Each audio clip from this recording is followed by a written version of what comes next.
Sometimes events in history seem unclear because there are so many different perspectives, but you'll be surprised how clear things become when you take a deeper look through someone's eyes.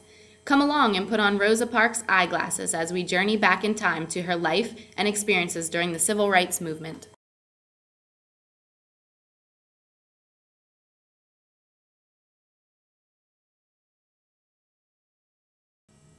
I've been told that Rosa Parks was born on February 4th, 1913, in Tuskegee, Alabama, although I wasn't a part of her life until much later in her childhood. Rosa was a sickly child and had chronic tonsillitis. Rosa was raised to believe that she should be equal to white people, and she was not afraid to stick up for herself. She had my lenses shaking in fear when she would stand up to the white kids. I thought for sure I would fall to the ground and shatter. Rosa learned a lot through my lenses. She went to school much longer than most black girls because her mom strongly believed in her getting a good education. Many black girls only went to school until 6th grade, but Rosa graduated high school. Rosa moved from house to house so that she could go to school. After 6th grade, Rosa's family moved to Montgomery, Alabama so that Rosa could keep going to school and learning. Rosa and I met a nice young man named Raymond Parks. Rosa and Raymond fell in love and ended up getting married in 1932. In 1943, Rosa became a part of the NAACP. Later on that year, on a rainy day, Rosa and I got on our usual bus to head home for the day. However, it ended up being a day to remember. On that bus ride, Rosa and I got on to pay our fare and head to the black section of the bus. Those darn raindrops were all over me and I was having trouble seeing. As we began to head to our seat, the bus driver told us we had to use the back door. She had just cleared me off and the last thing I wanted was to go back out into the rain. Rosa tried to just keep on walking, but that bus driver put up a real big fuss. So Rosa looked straight into that man's eyes and I got a good look, and we promised that we would never get on his bus again.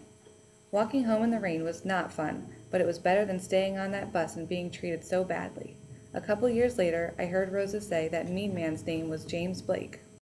On December 1st, 1955, Rosa and I again boarded the bus to go home, but this time we were both rather tired, and I dozed off a bit, and we didn't notice who the bus driver was.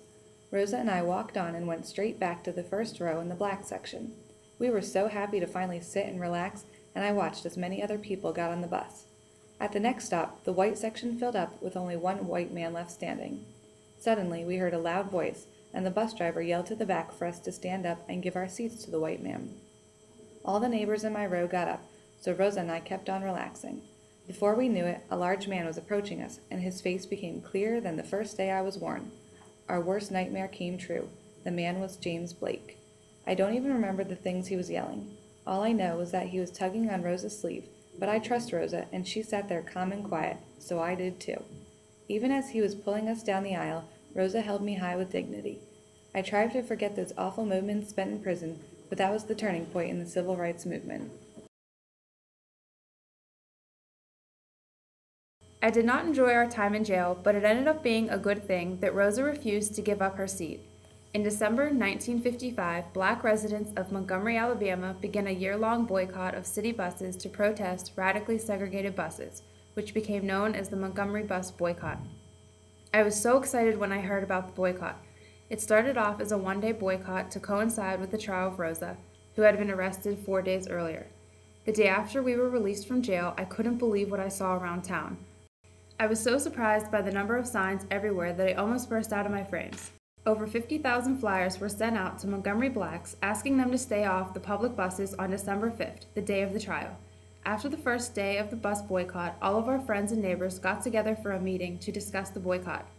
Everyone decided that the first day of the boycott went well and that it should be continued. The white people never thought that we all would commit to walking and carpooling every day for so long, but the blacks were fed up and were not giving in this time. I was proud of everyone involved. I even saw blacks walk as far as 10 miles to get to work every day, and they set up an entire community carpool system where people who had cars would pick up strangers on designated street corners and gave them rides.